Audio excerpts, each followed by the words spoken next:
잠자리 동화 안창호.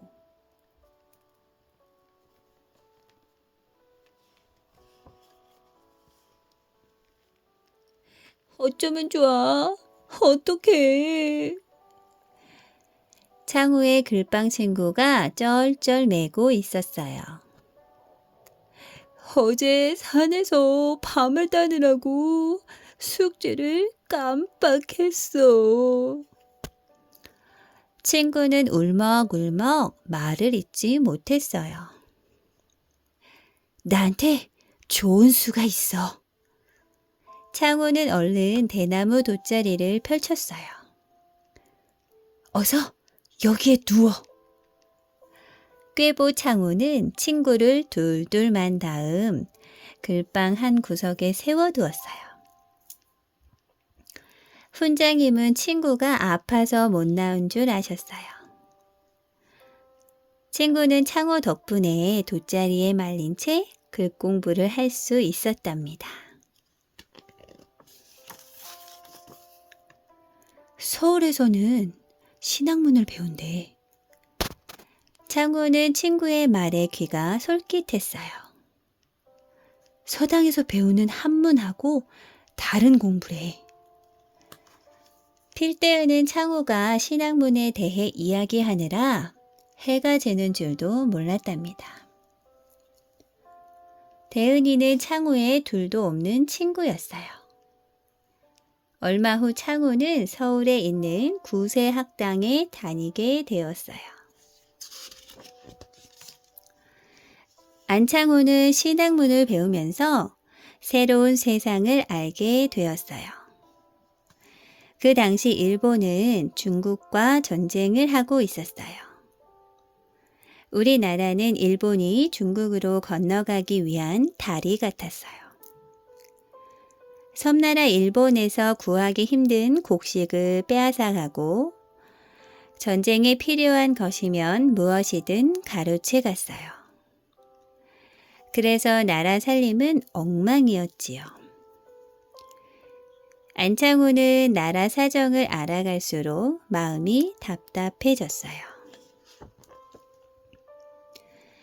그 무렵 미국에서 서재필 박사가 돌아와 독립협회라는 단체를 만들었어요. 독립협회는 신문을 만들어 사람들에게 독립정신을 일깨웠어요.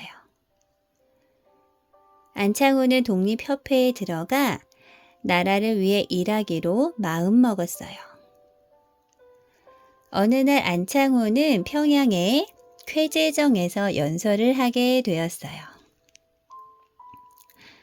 나라가 강해지려면 힘을 길러야 합니다. 힘이란 주먹에서 나오는 것이 아닙니다.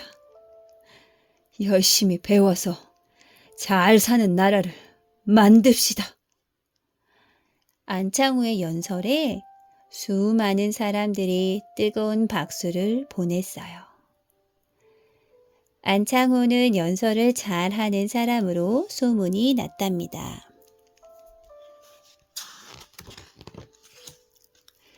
안창호는 밥을 먹을 때도 산책을 할 때도 오로지 나라와 백성들을 위해 무엇을 할 것인가 고민했답니다.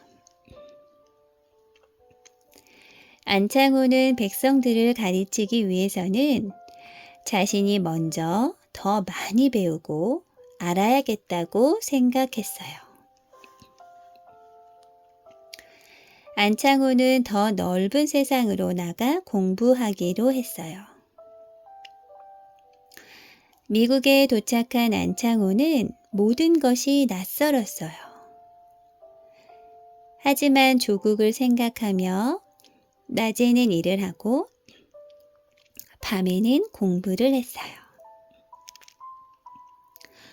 어떤 날은 너무 힘들어 코피를 줄줄 흘리기도 했답니다. 어느 날 안창호가 길을 가고 있을 때였어요. 어디서 심하게 싸우는 소리가 들렸어요. 말소리를 들어보니 다름 아닌 우리나라 인삼 장수들이었어요. 아니, 여보시오. 이게 무슨 짓들이오? 안창호는 구경꾼들을 밀치고 달려가 말렸어요. 미국 사람들은 킥킥거리고 있었어요. 남의 나라에서 동포끼리 싸우다니 부끄럽지도 않소. 안창호의 얼굴은 벌겋게 달아올랐어요. 인삼 장수들은 안창호의 기세에 눌려 잡았던 멱살을 슬며시 놓았답니다. 인삼 장수들의 싸움을 본 뒤 안창호는 미국에서 살고 있는 우리나라 사람들에게 관심을 갖기 시작했어요. 우리 교포들은 어떻게 살고 있을까? 안창호는 교포들이 사는 집을 찾아가 보았어요. 세상에, 이렇게 지저분할 수가. 안창호는 대문을 열어보고 깜짝 놀랐어요. 교포들의 집은 청소를 하지 않아 지저분하고 음식 썩는 냄새가 코를 찔렀어요. 마치 돼지우리 같았답니다. 공부도 중요하지만 교포들에게 인간답게 사는 법을 가르쳐 주자. 안창호는 새로운 결심을 했어요. 다음 날 안창호는 빗자루를 들고 교포들의 집을 다시 찾아갔어요. 아휴, 바빠 죽겠는데 언제 청소를 해? 교포들은 문도 열어주지 않은 채 안창호의 말에 콧방귀를 뀌었어요. 하지만 안창호는 교포들이 보든 보지 않든 집 안의 먼지를 털어내고 깨끗이 닦고 쓸었어요. 하루 이틀이 지나자 교포들은 하나 둘씩 생각을 바꾸었어요. 또 서로 싸우지도 않았답니다. 안창호는 교포들이 서로 돕고 지내도록 한인 친목회를 만들었어요. 일본은 드디어 본심을 드러내기 시작했어요. 우리나라를 빼앗으려고 온갖 수단을 다 썼던 거예요. 조국이 위태롭다는 소식에 안창호는 미국에만 있을 수가 없었어요. 부랴부랴 짐을 꾸려 우리나라로 돌아왔어요. 안창호는 오자마자 뜻이 맞는 사람들을 모아 신민회를 만들었어요. 신민회는 일본에 맞서기 위해 만든 단체였어요. 안창호는 예전에 독립협회에서 일했던 경험을 살려 신민회를 꾸려 나갔어요. 백성들에게 나라 사랑하는 마음을 심어주려고 노력했답니다. 안창호는 무엇보다 학교를 세워 젊은이들을 가르쳐야 한다고 생각했어요. 안창호는 도자기 회사를 세워 돈을 모았어요. 학교를 세우기 위해서였지요. 마침내 안창호는 평양에 대성학교와 오산학교를 세웠어요. 일본에 맞서기 위해서는 배워야 합니다. 여러분, 학교로 오세요.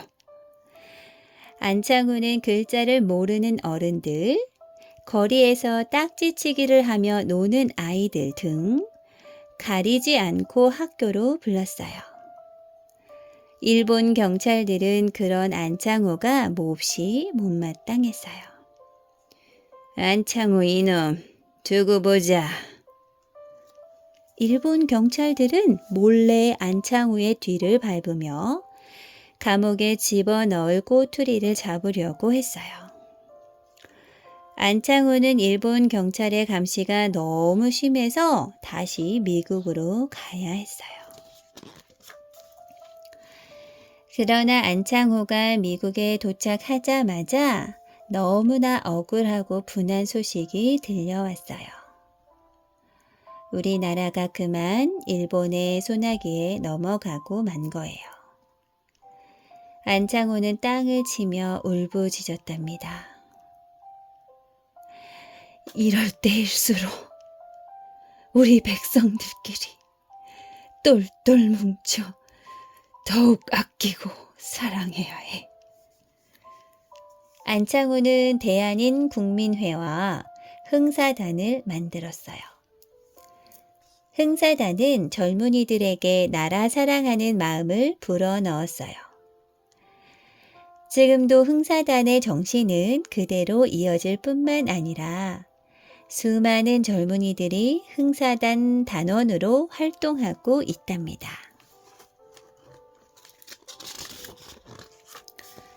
안창호는 상해에 임시정부가 세워졌다는 소식을 듣고 당장에 달려갔어요. 반드시 나라를 되찾읍시다. 임시정부의 일꾼들은 마음을 한데 모았어요. 일본 경찰들이 아무리 못살게 굴어도 안창호는 물러서지 않았어요. 안창호와 임시정부 사람들을 모조리 감옥에 쳐넣어라. 일본 경찰은 기어이 안창호를 감옥에 가두었어요. 안창호는 손과 발이 쇠사슬에 묶여 꼼짝도 할 수 없었어요. 축축한 지하 감옥은 너무나 춥고 무서웠어요. 하지만 안창호는 조금도 겁내지 않았답니다. 일본은 곧 망하고 우리나라는 독립할 것이다. 오히려 큰 소리를 땅땅 치며 일본 경찰들을 꾸짖었지요. 이런 지독한 놈! 일본 경찰들도 안창호 이름만 들어도 다들 고개를 절레절레 흔들었어요. 일본 경찰의 고문은 날이 갈수록 심해졌어요. 매일매일 심한 매질을 하고 끔찍한 고문도 서슴지 않았답니다. 안창호의 몸은 점점 야위어 갔어요. 그리고 마침내 큰 병이 들고 말았답니다. 병원으로 옮겨졌지만 안창호는 이미 세상을 떠난 후였지요. 우리나라의 독립을 보지 못하고 눈을 감는구나. 꼭 감겨진 안창호의 두 눈에서는 뜨거운 눈물이 흐르고 있었어요. 평생 동안 나라 걱정만 하다가 떠난 안창호는 우리나라가 광복을 맞이한 날에서야 비로소 편안히 잠들 수 있었답니다.